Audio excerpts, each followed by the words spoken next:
Hola, bienvenidos una vez más a El Secreto de la Familia. Antes de comenzar con el caso de hoy, quiero pedirte algo muy sencillo. Si es la primera vez que llegas a este canal, te invito a suscribirte y activar la campanita para no perderte ninguno de nuestros archivos. Y si ya eres parte de esta comunidad, déjame un like y cuéntame en los comentarios desde qué país nos estás escuchando. Me encanta saber de dónde vienen las personas que comparten esta fascinación por los misterios sin resolver. También quiero que me cuentes si conoces alguna historia, algún caso, algún rumor de tu región que creas que merece ser investigado. Siempre estoy buscando nuevos archivos que abrir, nuevas familias que descubrir, nuevos secretos que intentar comprender. Ahora sí, acomódate, baja las luces si lo deseas y prepárate para lo que viene. El caso de hoy es uno de los más inquietantes que he tenido que reconstruir. Se trata de una familia que lo tuvo todo y que de alguna manera terminó convertida en un enigma que nadie ha podido descifrar por completo. Esta es la historia de la familia Montoya. Archivo documental número 472. Expediente clasificado como incompleto. Reconstrucción, basada en testimonios indirectos, registros patrimoniales fragmentados y referencias documentales contradictorias. Periodo aproximado de los hechos 1887 a 1923. Región: Zona rural del interior, República Argentina, provincia no especificada en los documentos originales. Advertencia: la siguiente narración no pretende establecer verdades absolutas, se presenta tal como fue encontrada, con sus vacíos, sus silencios y sus contradicciones. Capítulo primero. El origen de los Montoya. No existe un registro claro del momento exacto en que el apellido Montoya comenzó a resonar en la región. Los archivos municipales más antiguos que se conservan datan de 1862, y en ellos ya aparece mencionado un tal Aurelio Montoya como propietario de tierras en el sector norte del valle. Sin embargo, las actas anteriores a esa fecha fueron destruidas en un incendio que consumió parte del edificio municipal en el verano de 1859. Por lo tanto, resulta imposible determinar con certeza cuándo llegaron los Montoya a estas tierras, de dónde provenían o cómo adquirieron sus primeras propiedades.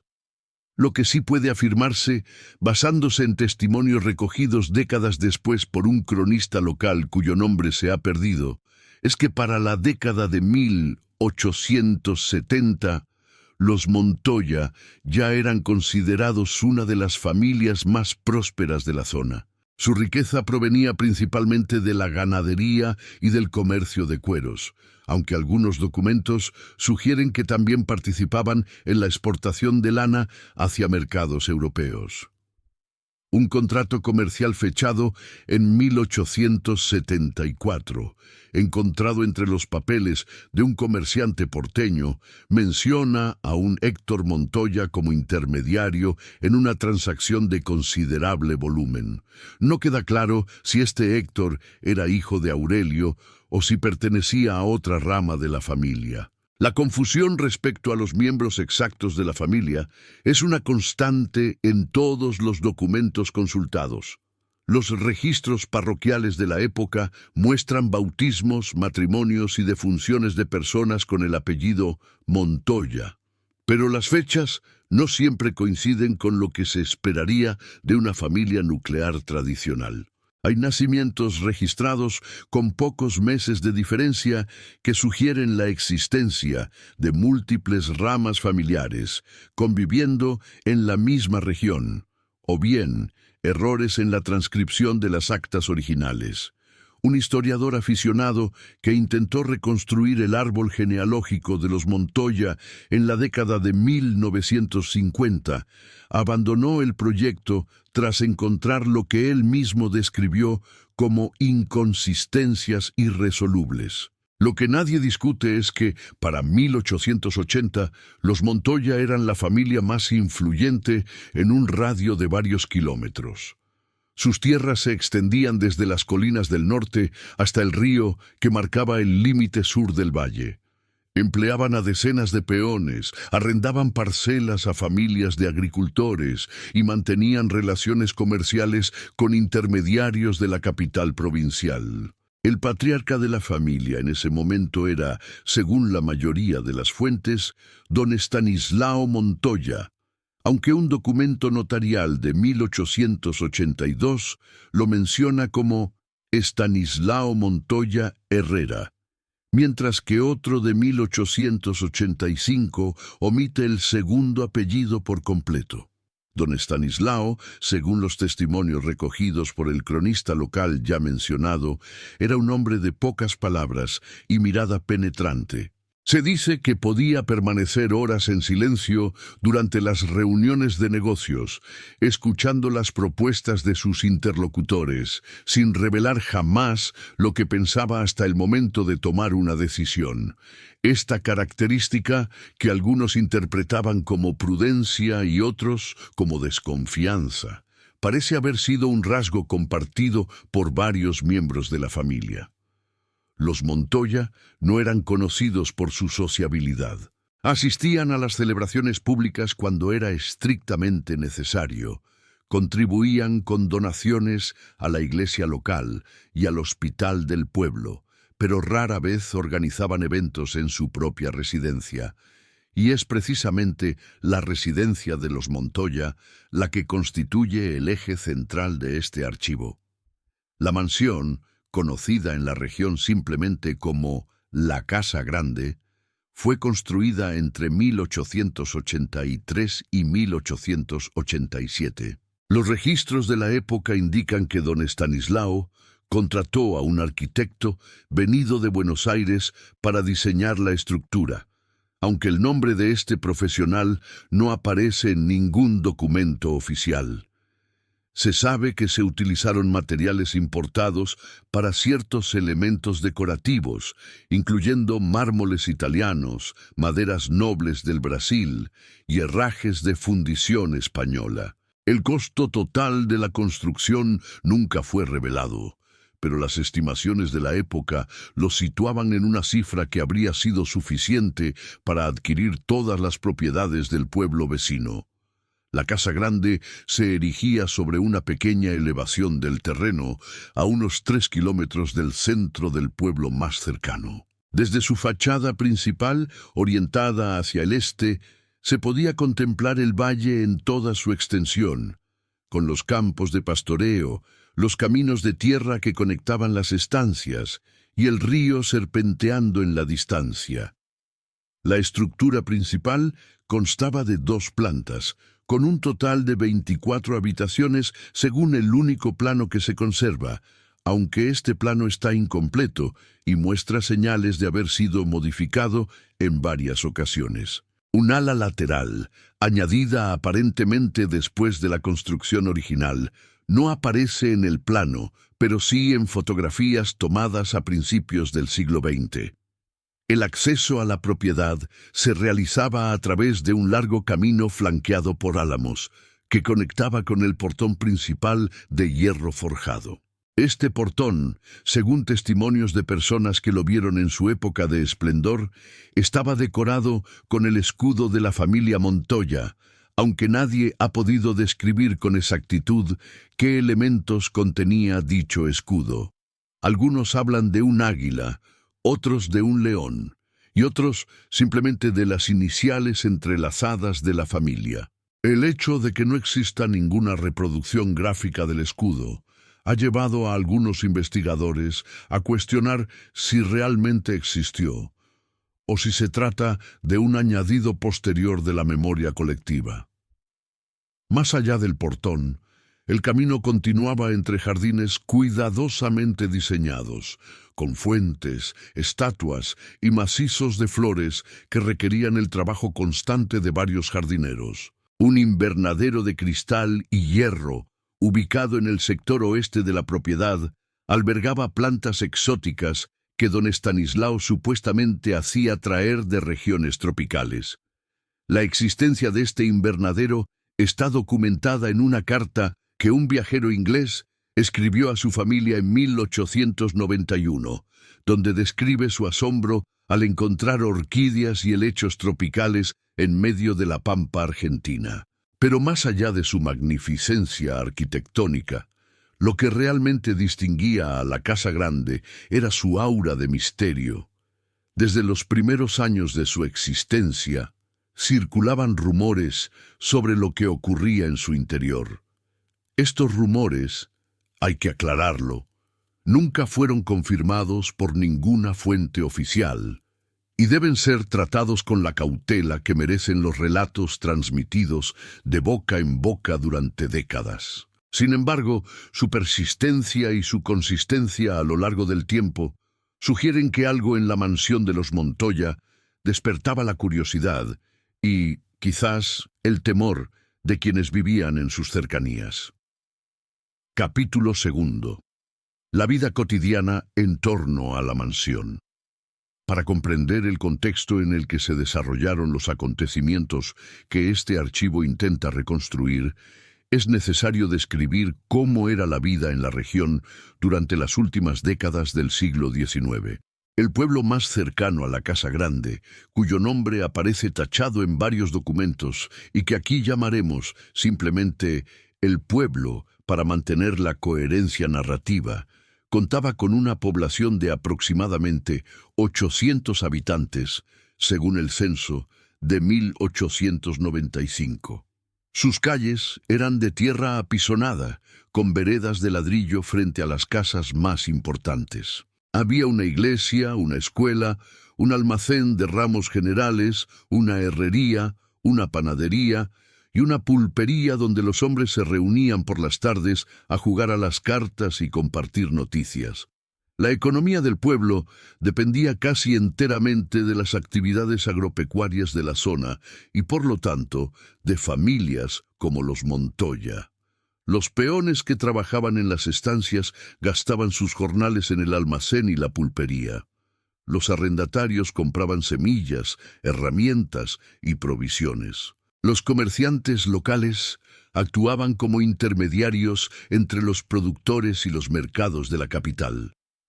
En este sistema, los Montoya ocupaban la cúspide de la pirámide económica.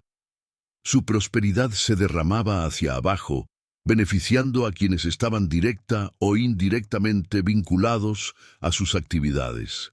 Pero también significaba que cualquier decisión de los Montoya podía afectar el sustento de decenas de familias. Esta dependencia económica generaba una mezcla de respeto y resentimiento que es difícil de cuantificar, pero que aparece reflejada en varios testimonios. Por un lado, los Montoya eran vistos como benefactores. Habían financiado la construcción del campanario de la iglesia, habían donado el terreno donde se edificó la escuela, y ocasionalmente proporcionaban ayuda a familias en situaciones de necesidad extrema. Por otro lado, su riqueza y su reserva generaban suspicacias. En una comunidad donde todos se conocían y donde los chismes circulaban con la velocidad del viento, el hermetismo de los Montoya resultaba inquietante. No se sabía con certeza cuántas personas vivían en la Casa Grande, cuáles eran sus rutinas diarias, o qué ocurría detrás de aquellos muros de piedra y ladrillo. Los empleados domésticos de la mansión eran, en teoría, la principal fuente de información sobre la vida interna de la familia. Sin embargo, llama la atención lo poco que estos empleados revelaban a sus familiares y amigos del pueblo. Una lavandera que trabajó en la Casa Grande durante varios años y cuyo testimonio fue recogido por su nieta décadas después, solía decir que había aprendido a ver sin mirar y a escuchar sin oír. Cuando le preguntaban sobre los Montoya, respondía con frases vagas y cambiaba rápidamente de tema. Su nieta recordaba que en una ocasión, la anciana había comenzado a contar algo sobre una habitación del segundo piso, pero se había detenido abruptamente, como si hubiera recordado un juramento de silencio. Esta reticencia de los empleados a hablar sobre sus patrones podría explicarse de varias maneras. La más simple es que los Montoya exigían discreción como condición de empleo, y que el temor a perder el trabajo bastaba para garantizar el silencio. Pero algunos testimonios sugieren que había algo más.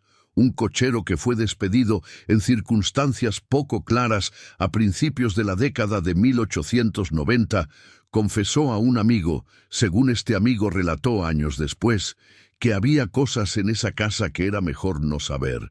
Cuando su amigo le pidió que se explicara, el cochero se negó a dar detalles y poco después abandonó la región sin dejar rastro. Lo que sí puede reconstruirse con cierta precisión es la rutina externa de la mansión. Los proveedores del pueblo hacían entregas regulares en la puerta de servicio, ubicada en la parte trasera de la propiedad. El carnicero llevaba carne fresca 3 veces por semana. El panadero entregaba pan y facturas todas las mañanas. El almacenero enviaba provisiones secas y productos importados, según una lista que llegaba cada lunes por intermedio de un muchacho de la casa. Estos proveedores rara vez entraban más allá del patio de servicio, y sus interacciones se limitaban al personal doméstico de menor rango. Ninguno de ellos recordaba haber visto jamás a don Estanislao o a otros miembros principales de la familia durante estas visitas. Los domingos, la familia Montoya asistía a la misa de 11 en la iglesia del pueblo. Llegaban en un carruaje negro tirado por 2 caballos alazanes y ocupaban siempre el mismo banco en la primera fila, reservado para ellos por tradición. Don Estanislao vestía de oscuro con sombrero de copa y bastón con empuñadura de plata.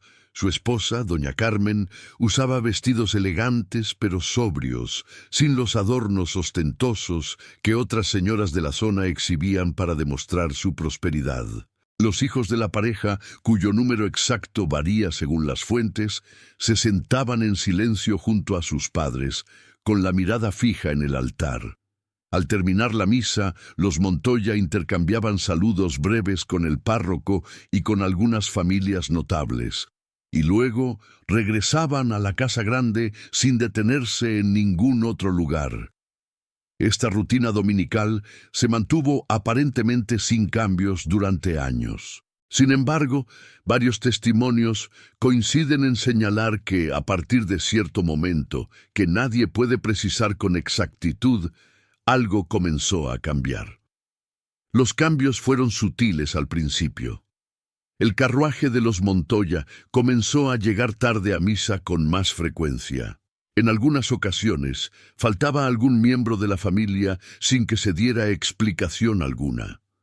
El comportamiento de don Estanislao, siempre reservado, se volvió aún más distante. Se dice que dejó de responder a los saludos con la cortesía mínima que antes observaba, limitándose a un gesto casi imperceptible con la cabeza. El párroco de la época, cuyo nombre aparece en los registros eclesiásticos como Padre Anselmo Ríos, expresó en una carta privada a su obispo, fechada en 1893, su preocupación por lo que describió como el alejamiento espiritual de una de las familias más distinguidas de la parroquia. En la carta, que fue encontrada décadas después en los archivos diocesanos, el padre Ríos menciona que había intentado visitar la Casa Grande en varias ocasiones para ofrecer consejo pastoral, pero que siempre había sido recibido con excusas y postergaciones. La última vez que lo intentó, según sus propias palabras, se le informó en la puerta que la familia no estaba recibiendo visitas y que se le haría saber cuando fuera oportuno solicitar su presencia. Ese llamado nunca llegó. Capítulo 3. Los rumores y las sombras. Es en este punto de la narración donde el archivo se vuelve más difuso y contradictorio. Los hechos documentados comienzan a escasear, reemplazados por rumores, especulaciones y relatos de segunda o tercera mano. El investigador responsable de este expediente debe advertir al lector que lo que sigue no puede ser verificado con fuentes primarias y que debe ser considerado como lo que es, un intento de reconstruir lo que pudo haber ocurrido basándose en fragmentos dispersos de memoria colectiva. El primer rumor que merece ser mencionado se refiere a una habitación en el ala oeste de la mansión. Según varios testimonios independientes recogidos a lo largo de los años, existía en la casa grande una habitación que permanecía siempre cerrada con llave. Esta habitación, ubicada supuestamente en el segundo piso, no figuraba en los planos originales de la construcción, lo que ha llevado a algunos a especular que fue añadida posteriormente, quizás durante las modificaciones que se realizaron en la década de 1890. Otros sostienen que la habitación siempre existió, pero que fue deliberadamente omitida de los planos por razones desconocidas. La lavandera, cuyo testimonio ya fue mencionado anteriormente, habría confesado a su nieta, poco antes de morir, que una vez había visto a doña Carmen salir de esa habitación con los ojos enrojecidos, como si hubiera estado llorando. Cuando la lavandera preguntó si la señora necesitaba algo, doña Carmen la miró de una manera que la hizo sentir un escalofrío y le ordenó que nunca, bajo ninguna circunstancia, se acercara a esa parte de la casa.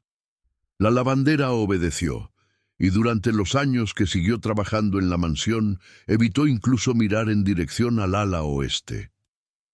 Otro rumor, quizás más perturbador, se refiere a sonidos que algunos empleados afirmaban haber escuchado durante la noche. Estos sonidos, descritos de manera inconsistente como golpes, gemidos o algo parecido a un llanto ahogado, provenían supuestamente del interior de la mansión, aunque nadie podía precisar de qué parte exactamente. Un jardinero que vivía en una pequeña construcción dentro de los terrenos de la propiedad habría comentado a su hermano que había noches en las que prefería dormir al aire libre bajo las estrellas antes que permanecer cerca de la casa principal. Cuando su hermano le preguntó por qué, el jardinero simplemente negó con la cabeza y dijo que había cosas que era mejor no nombrar. Es importante señalar que estos relatos sobre sonidos nocturnos podrían tener explicaciones perfectamente naturales.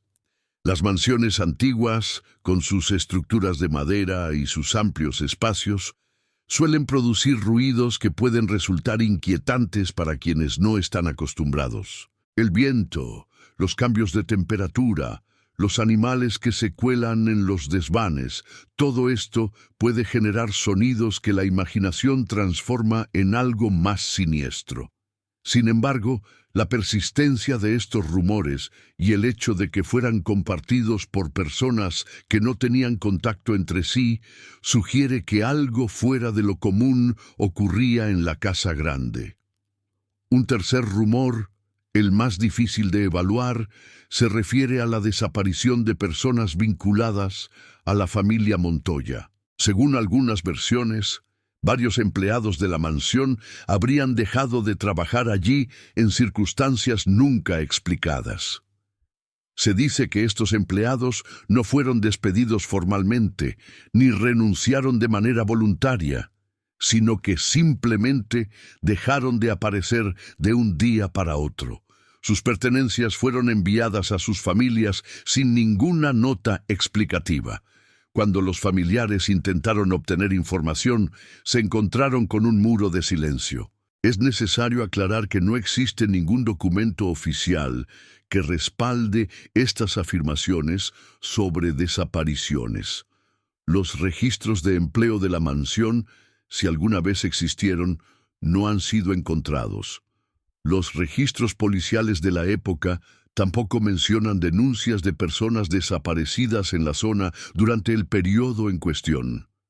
Sin embargo, la ausencia de registros no prueba que los hechos no hayan ocurrido. En una época y una región donde la burocracia era limitada y donde las familias poderosas podían ejercer considerable influencia sobre las autoridades locales, es posible que ciertos acontecimientos simplemente no fueran documentados.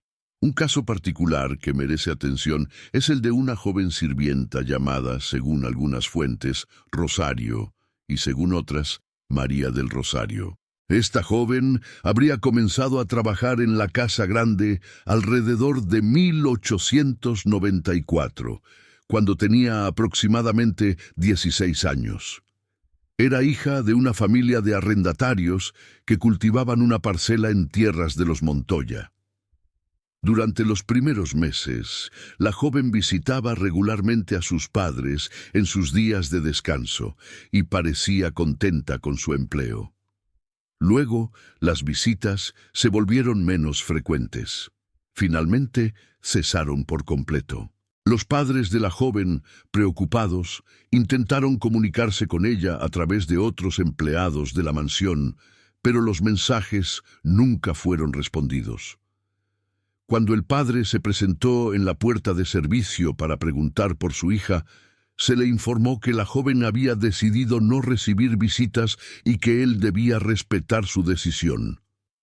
Insatisfecho con esta respuesta, el padre intentó elevar una queja ante las autoridades del pueblo.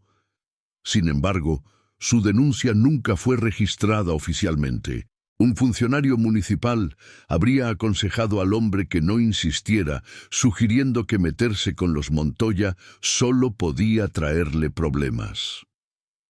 Meses después, según un testimonio recogido por un periodista que investigó el caso décadas más tarde, el padre de la joven recibió una carta firmada supuestamente por su hija. En la carta, que nadie más vio y que nunca fue encontrada, la joven explicaba que había decidido cortar todo contacto con su familia por razones personales y que no deseaba ser buscada.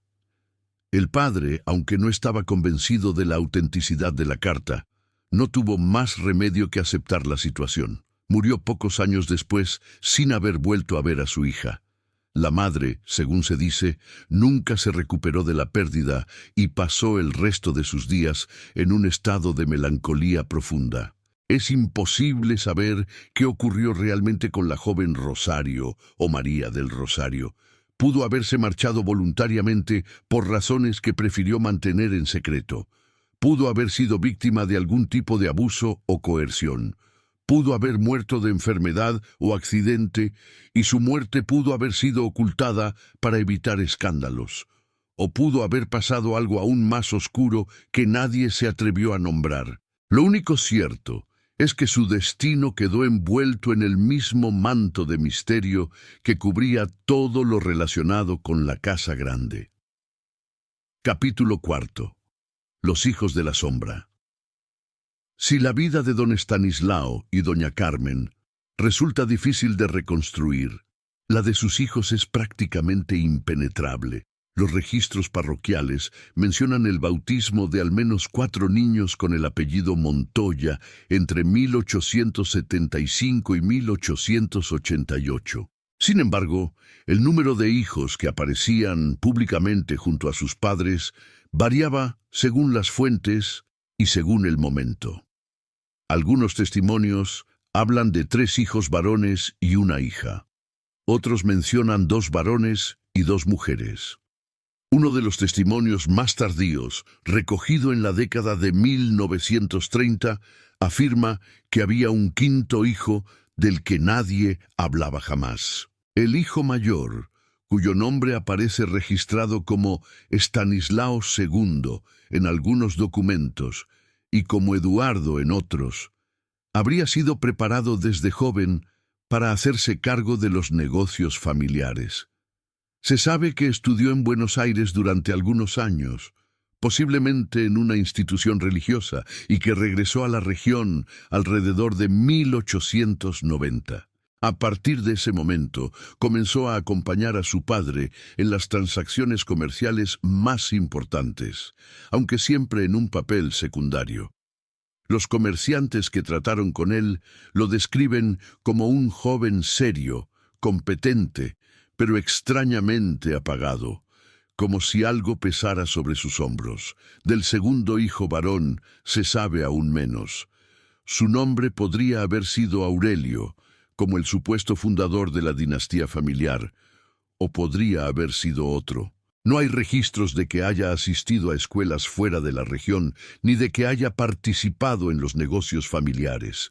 Un testimonio lo describe como un joven de salud frágil que pasaba la mayor parte del tiempo confinado en la mansión. Otro testimonio, contradictorio con el anterior, lo presenta como un muchacho rebelde que abandonó la casa familiar tras una violenta discusión con su padre y nunca regresó. Si este segundo testimonio es correcto, no existe ningún registro de a dónde fue o qué fue de su vida. La hija o hijas de los Montoya son figuras aún más elusivas. Una muchacha llamada Beatriz aparece mencionada en una invitación a un baile de sociedad celebrado en 1892, pero no hay constancia de que haya asistido al evento. Otra muchacha, posiblemente la misma, o posiblemente una hermana, fue vista en compañía de doña Carmen en una tienda de telas de la capital provincial en 1894. El tendero que las atendió recordaba años después que la joven era de una belleza notable, pero que parecía asustada, mirando constantemente hacia la puerta, como si temiera que alguien fuera a entrar. Pero es el supuesto quinto hijo el que genera más especulación. Este hijo, si existió, nunca fue visto en público. Su nombre no aparece en ningún registro parroquial ni civil que se haya podido consultar.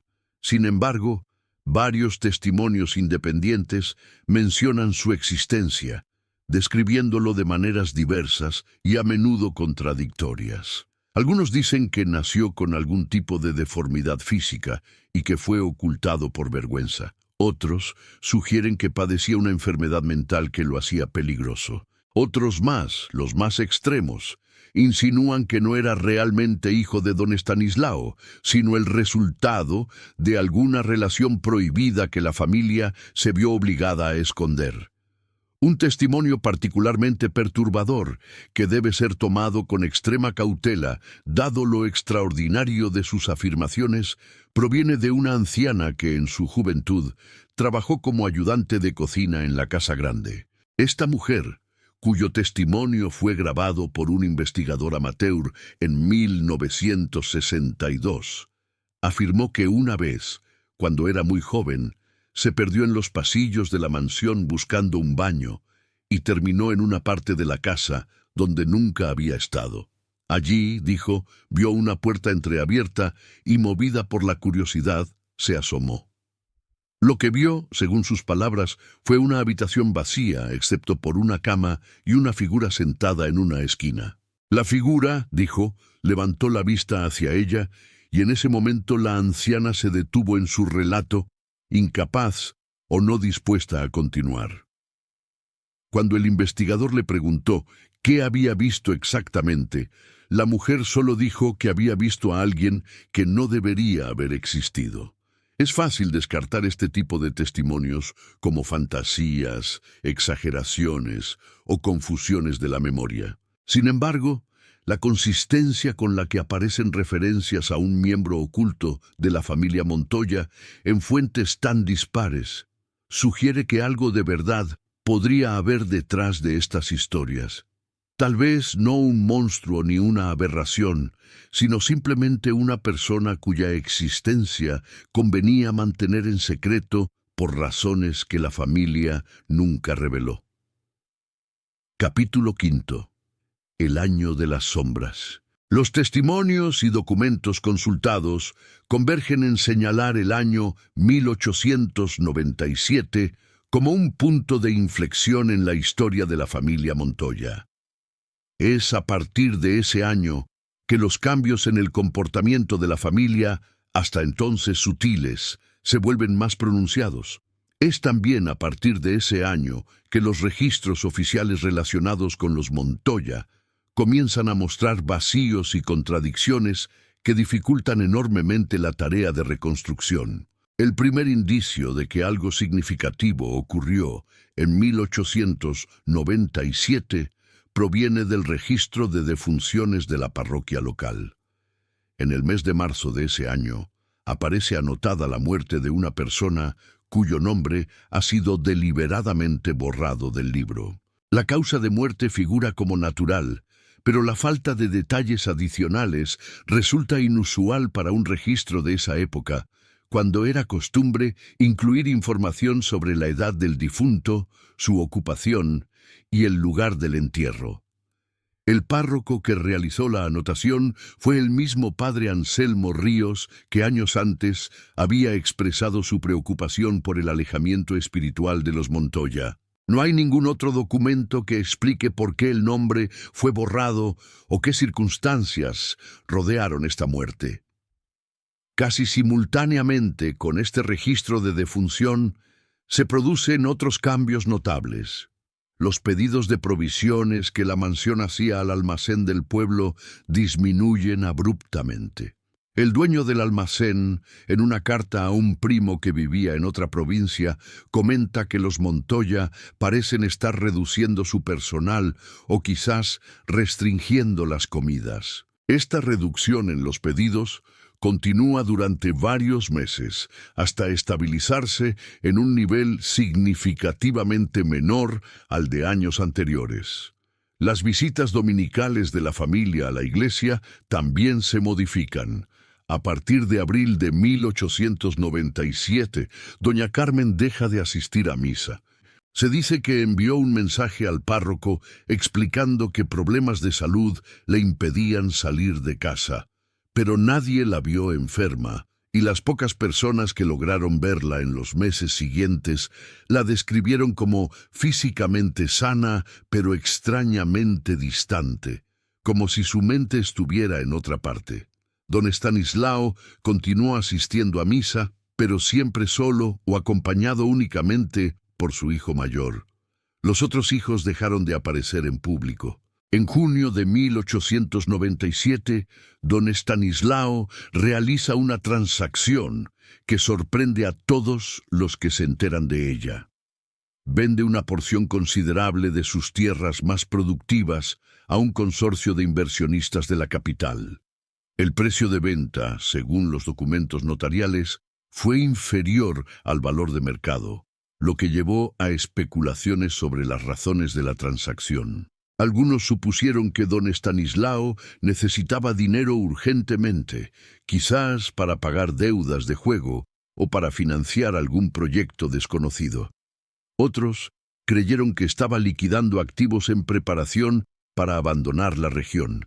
Ninguna de estas hipótesis pudo ser confirmada.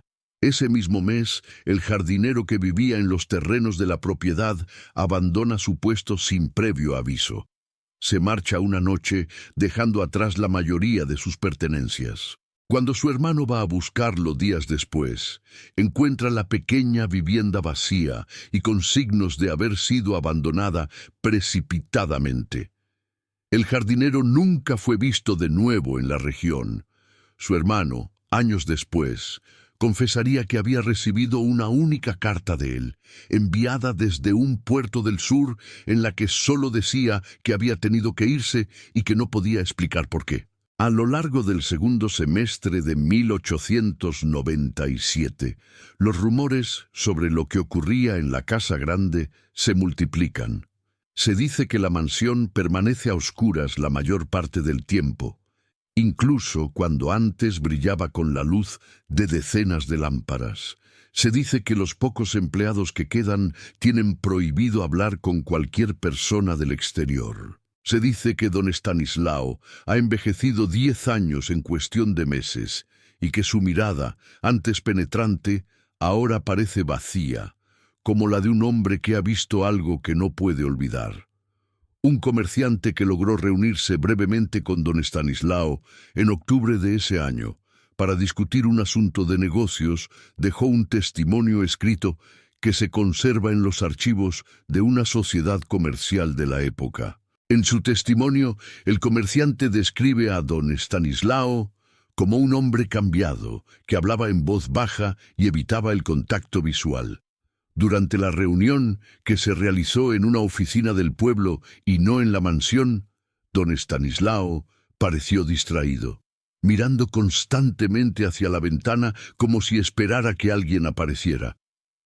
Cuando el comerciante intentó preguntarle por su familia, don Estanislao lo interrumpió abruptamente y dijo que ese no era un tema que deseara discutir. El año 1897 termina con un acontecimiento que nunca fue registrado oficialmente, pero que aparece mencionado en múltiples testimonios posteriores. En la noche del 24 de diciembre, Nochebuena, varios habitantes del pueblo afirman haber visto un resplandor inusual en dirección a la casa grande. No era el resplandor de un incendio, sino algo más extraño, descrito por algunos como una luz que pulsaba, como si la mansión misma estuviera respirando. Al día siguiente, cuando algunos curiosos se acercaron a la propiedad para investigar, encontraron el portón principal cerrado y reforzado con cadenas. Un letrero, escrito a mano, advertía que no se admitían visitas hasta nuevo aviso.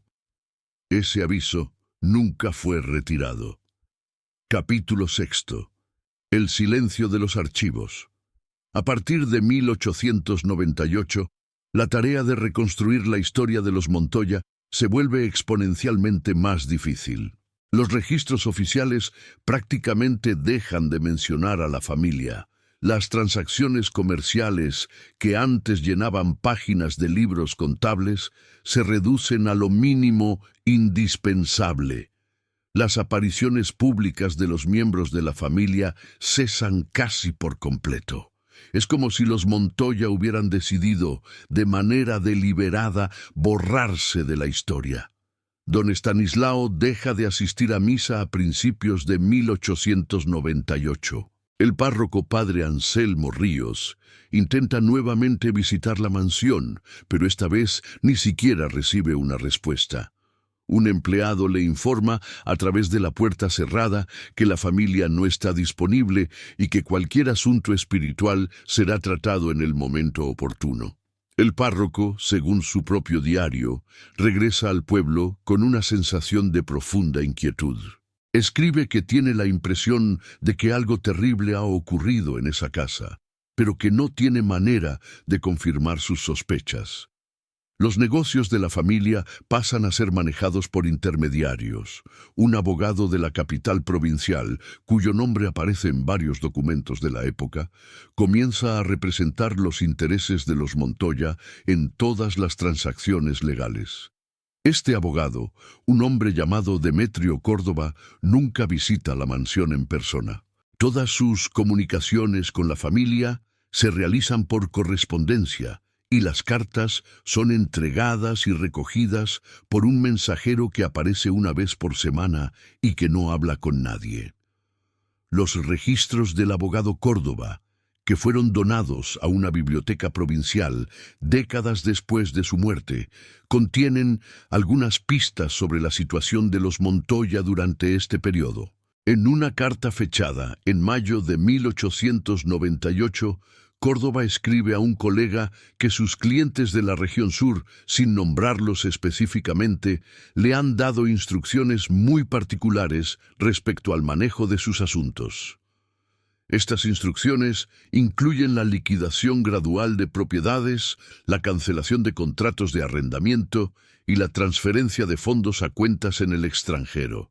Córdoba comenta que nunca antes había visto a una familia tan decidida a desvincularse de todo lo que habían construido. Entre 1898 y 1902, los Montoya venden o transfieren la mayor parte de sus tierras. Los arrendatarios que durante generaciones habían cultivado parcelas en sus propiedades se encuentran de pronto con nuevos dueños.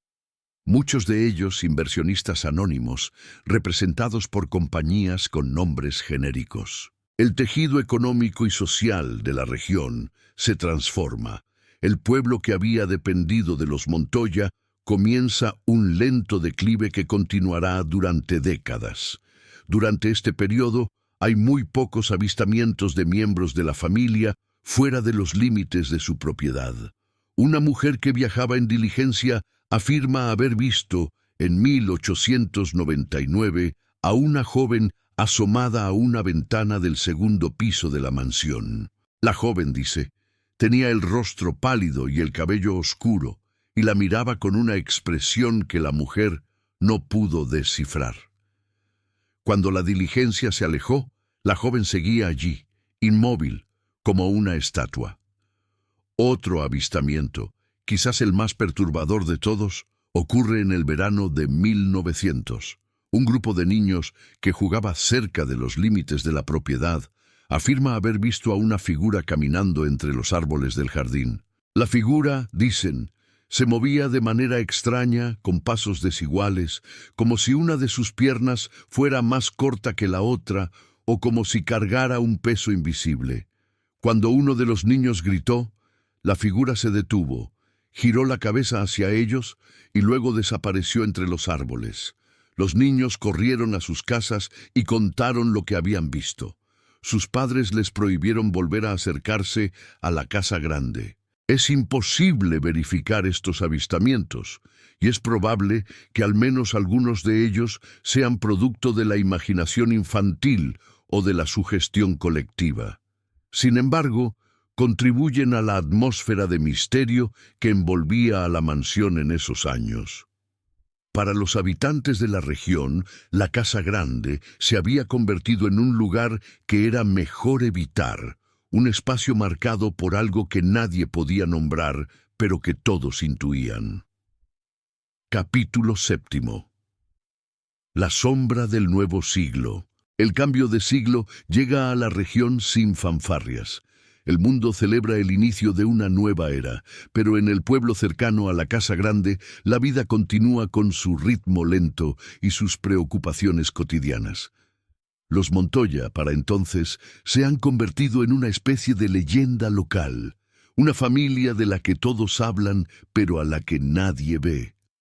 Los primeros años del siglo XX traen algunos cambios a la zona.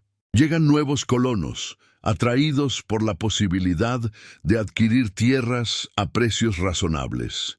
Se construye una estación de ferrocarril a pocos kilómetros del pueblo, conectando la región con los mercados de la capital.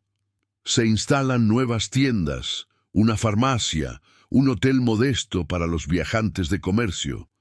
El pueblo comienza a crecer lentamente, transformándose de una comunidad puramente rural en un centro semiurbano.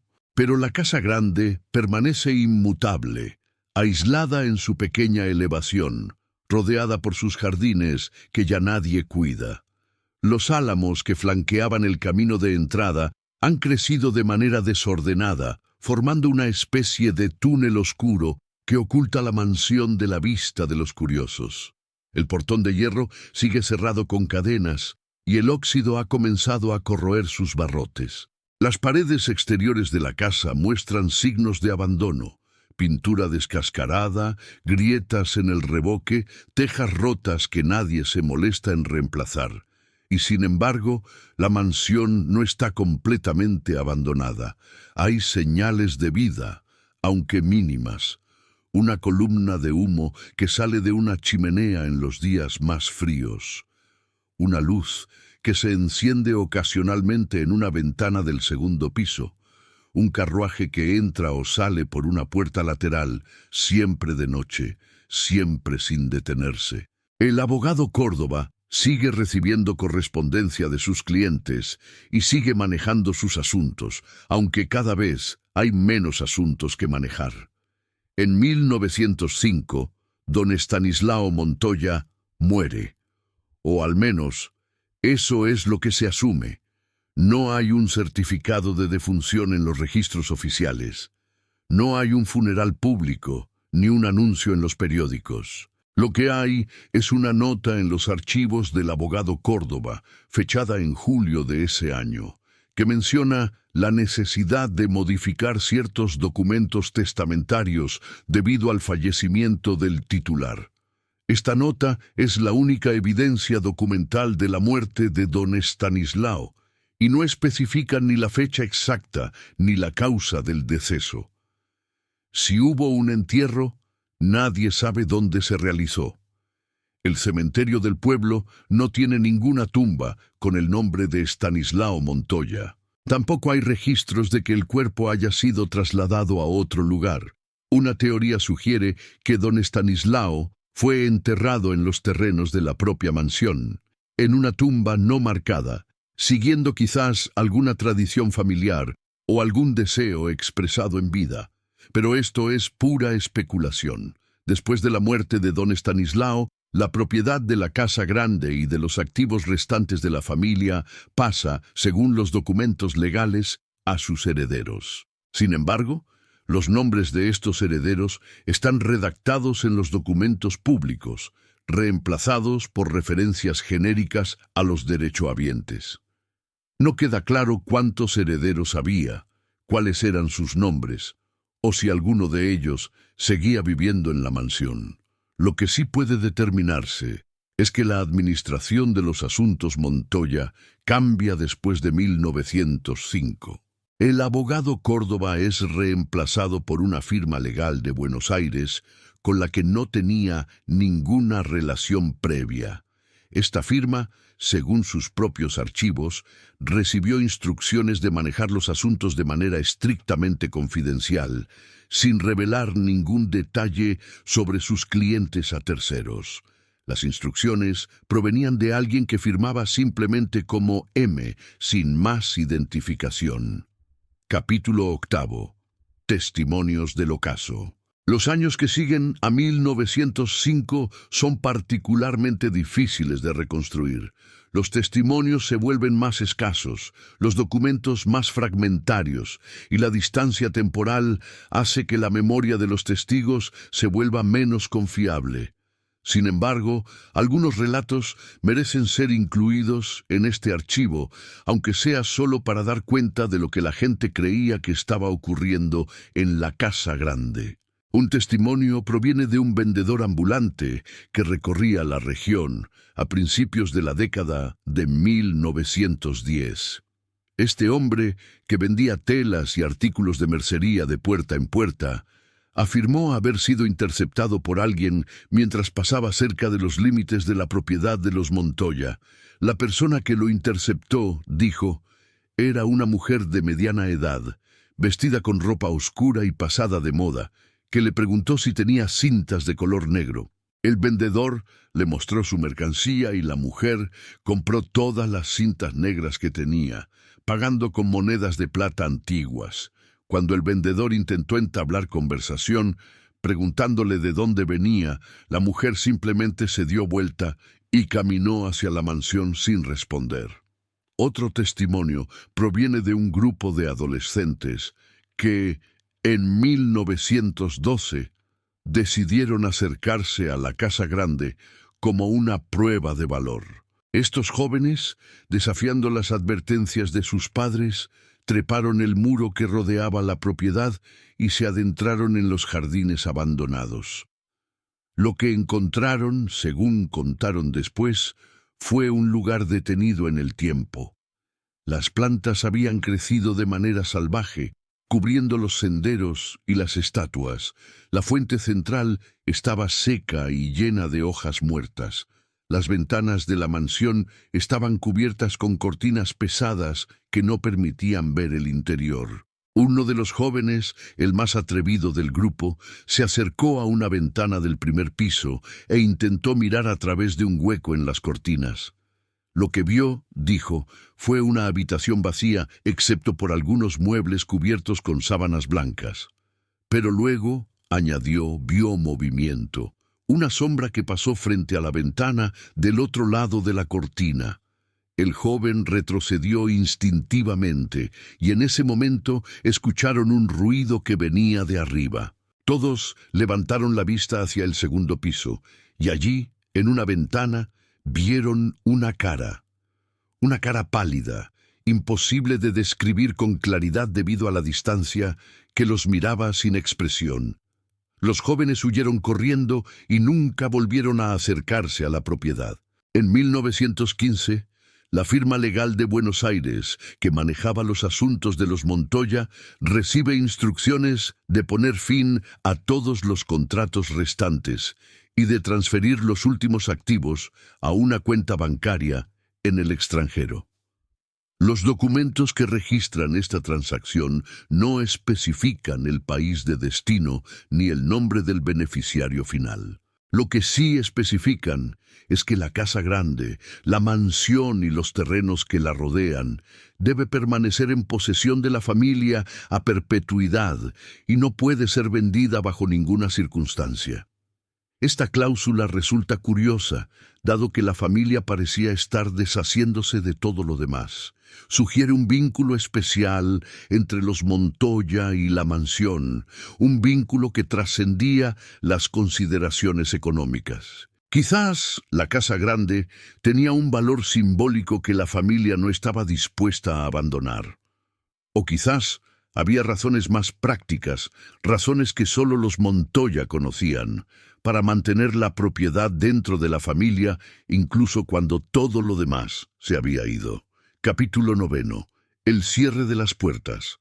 El año 1918 trae consigo una pandemia que azota al mundo entero. La gripe española, como se la conoce, llega también a esta remota región de Argentina, causando decenas de muertes en el pueblo y sus alrededores. Durante los meses más duros de la epidemia, las preocupaciones de la gente se centran en la supervivencia, y la casa grande queda temporalmente olvidada.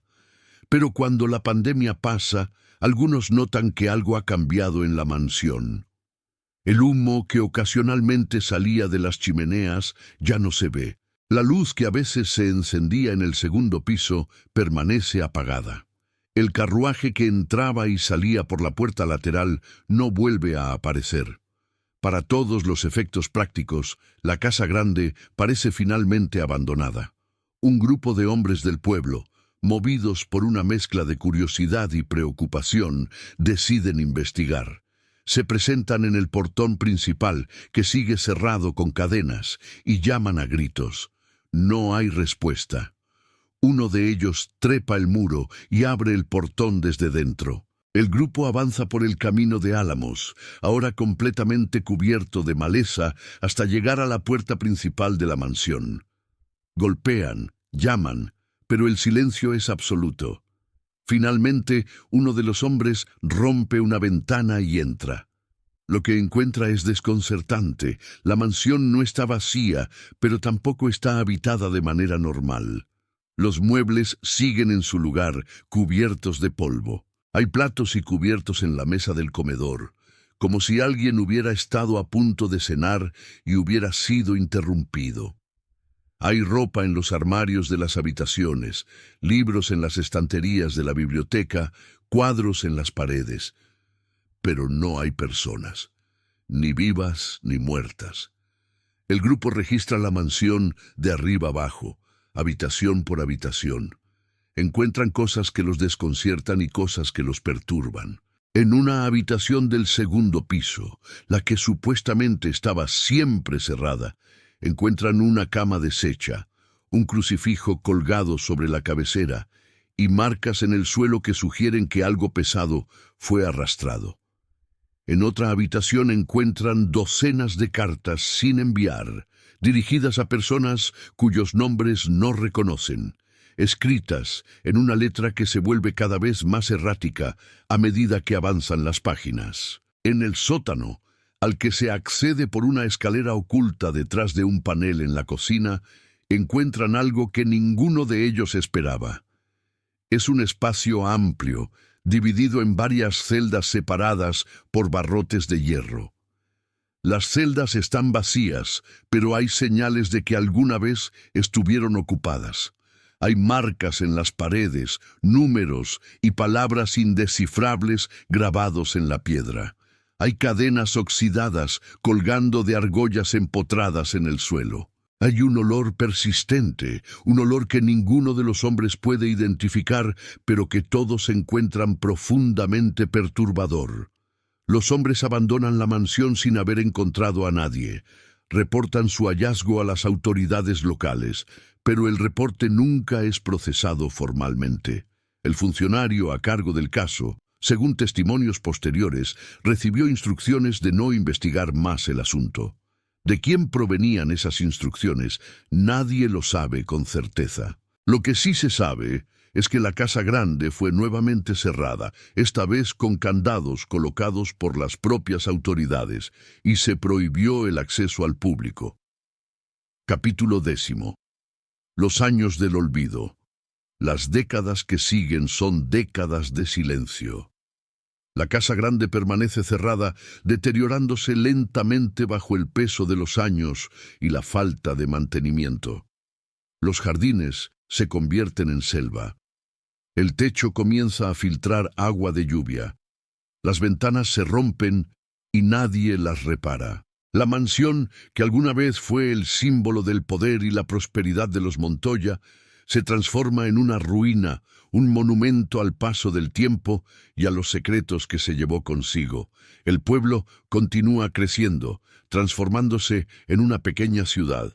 Llegan nuevas generaciones que no recuerdan a los Montoya más que como una leyenda, una historia que los abuelos cuentan a los nietos en las noches de invierno. La mansión se convierte en un lugar que los jóvenes visitan para demostrar su valentía y del que los adultos prefieren mantenerse alejados. Hay quienes dicen que está embrujada, que por las noches se escuchan voces y se ven luces. Hay quienes dicen que es simplemente una casa vieja donde ocurrieron cosas tristes, como ocurren en tantas casas viejas. En 1953, un periodista de Buenos Aires visita la región para escribir un artículo sobre las viejas familias terratenientes del interior. Escucha hablar de los Montoya y decide investigar. Pasa varias semanas en el pueblo, entrevistando a ancianos que recuerdan los tiempos de don Estanislao, revisando los archivos municipales y parroquiales, buscando cualquier pista que pueda ayudarlo a reconstruir la historia. Lo que encuentra lo decepciona y lo intriga a partes iguales. Los archivos están incompletos, llenos de vacíos y contradicciones. Los testimonios son fragmentarios, a menudo contradictorios entre sí. No hay ninguna explicación clara de qué les ocurrió a los Montoya, a dónde fueron o si todavía existen en algún lugar del mundo. El periodista escribe su artículo, publicado en una revista de circulación menor, en el que presenta más preguntas que respuestas. El artículo pasa prácticamente desapercibido. En 1967, un incendio de origen desconocido destruye parte del ala oeste de la mansión. Los bomberos que acuden a apagar el fuego encuentran que el edificio está vacío, como se esperaba. Sin embargo, uno de ellos, años después, confesará a un amigo que vio algo extraño mientras recorría los escombros. Vio, dijo, una puerta que daba a una habitación que no había sido tocada por el fuego. Y en esa habitación vio una fotografía enmarcada de una familia.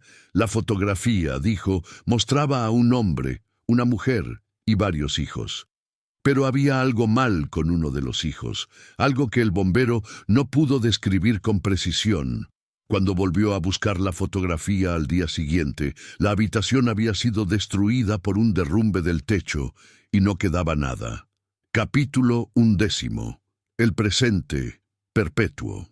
Hoy, más de un siglo después de los acontecimientos que este archivo ha intentado reconstruir, la Casa Grande sigue existiendo. Lo que queda de ella, al menos. Las paredes exteriores siguen en pie, aunque cubiertas de hiedra y grafiti.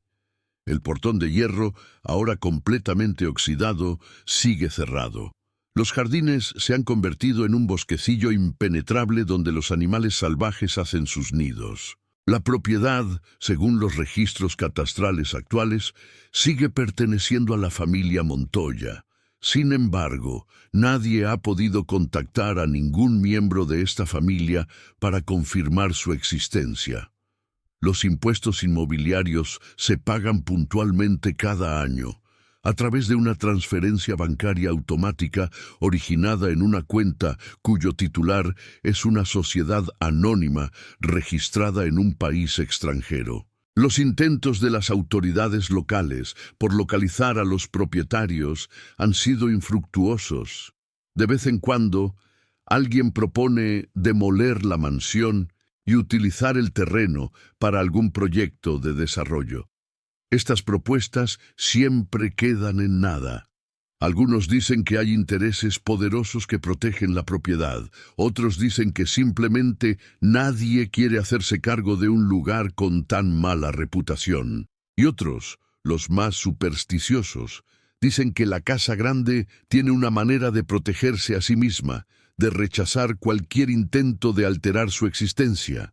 Los investigadores que han intentado desentrañar el misterio de los Montoya se han encontrado una y otra vez con los mismos obstáculos: archivos incompletos, testimonios contradictorios, pistas que llevan a callejones sin salida.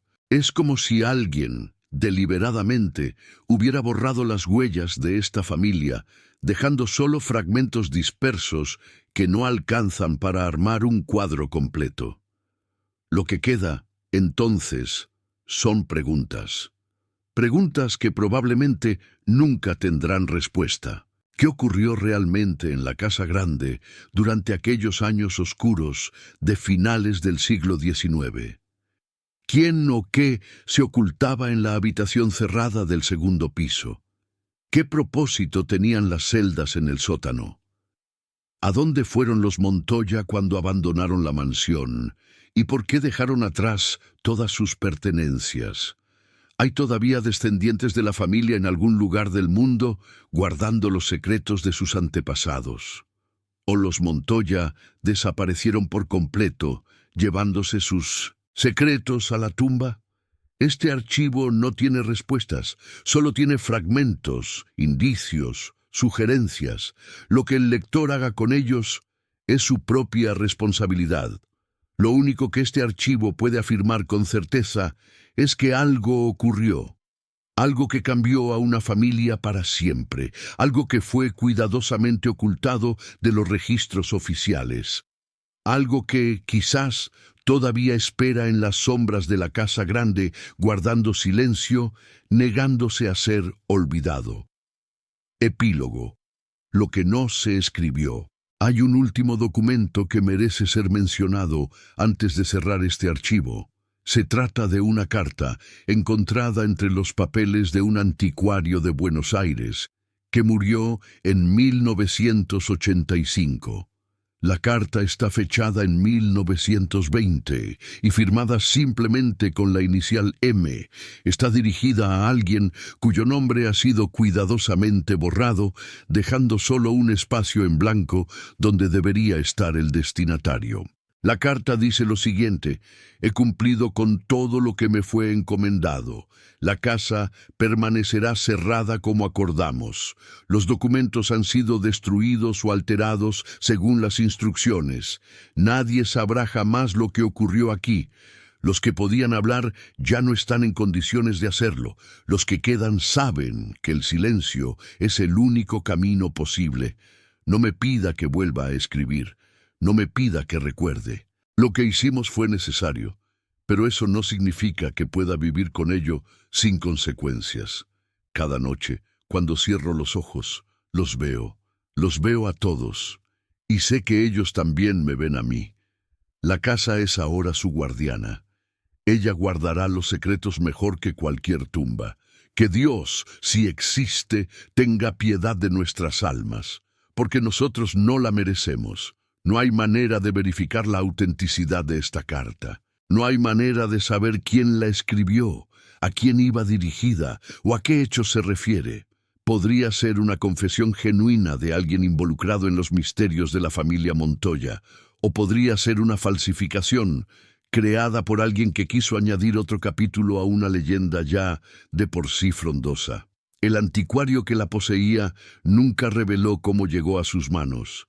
Lo que sí puede decirse es que esta carta, auténtica o no, captura algo esencial sobre la historia de los Montoya. Captura la sensación de que hubo un secreto terrible, que fue cuidadosamente enterrado bajo capas de silencio y olvido. Captura la sospecha de que las personas involucradas en ese secreto cargaron con él hasta el final de sus días, incapaces de confesarlo, pero también incapaces de olvidarlo, y captura, sobre todo, la certeza de que hay cosas que nunca sabremos, cosas que se perdieron para siempre en las sombras de una mansión abandonada en algún lugar del interior argentino. Este archivo se cierra aquí, no porque la investigación haya concluido, sino porque no hay más caminos que seguir. Los documentos se han agotado, los testigos han muerto, los secretos permanecen guardados. La Casa Grande sigue en pie, esperando a alguien que quizás nunca llegará, o esperando simplemente a que el tiempo termine de borrar lo que queda de ella, llevándose consigo los últimos vestigios de una familia que alguna vez lo tuvo todo y que terminó convertida en nada más que un misterio sin resolver. Fin del archivo documental número 472. Clasificación: caso incompleto. Estado: cerrado por falta de evidencia adicional. Nota del archivista: se recomienda mantener este expediente en reserva hasta que nueva información justifique su reapertura. Fecha probable de reapertura: indeterminada. Y así concluye el caso de la familia Montoya. Una historia que no tiene final, porque los finales requieren respuestas, y aquí solo tenemos preguntas. Preguntas que flotan en el aire como el polvo en una habitación abandonada. Preguntas que quizás tú, que me has escuchado hasta aquí, puedas responder algún día. O quizás no. Quizás el secreto de los Montoya está destinado a permanecer exactamente donde está, en las sombras, en el silencio, en el espacio entre lo que se dijo y lo que se calló. Quiero agradecerte por haber llegado hasta el final de este archivo. Sé que fue largo, sé que fue denso, pero espero que haya valido la pena. Me encantaría saber qué piensas. Déjame tu opinión en los comentarios. Cuéntame cuál es tu teoría sobre lo que realmente ocurrió en la Casa Grande. Cuéntame si conoces alguna historia similar en tu región, algún misterio familiar que merezca ser investigado. Tus sugerencias son el combustible que mantiene vivo este canal. Si te gustó este video, no olvides darle like y suscribirte si aún no lo has hecho. Y activa la campanita para no perderte el próximo caso, porque hay muchos más archivos esperando ser abiertos, muchos más secretos esperando ser descubiertos. Nos vemos en el próximo video de El secreto de la familia. Hasta entonces, cuídate. Y recuerda, no todas las puertas deben ser abiertas, pero algunas, solo algunas, merecen que al menos intentemos mirar lo que hay del otro lado.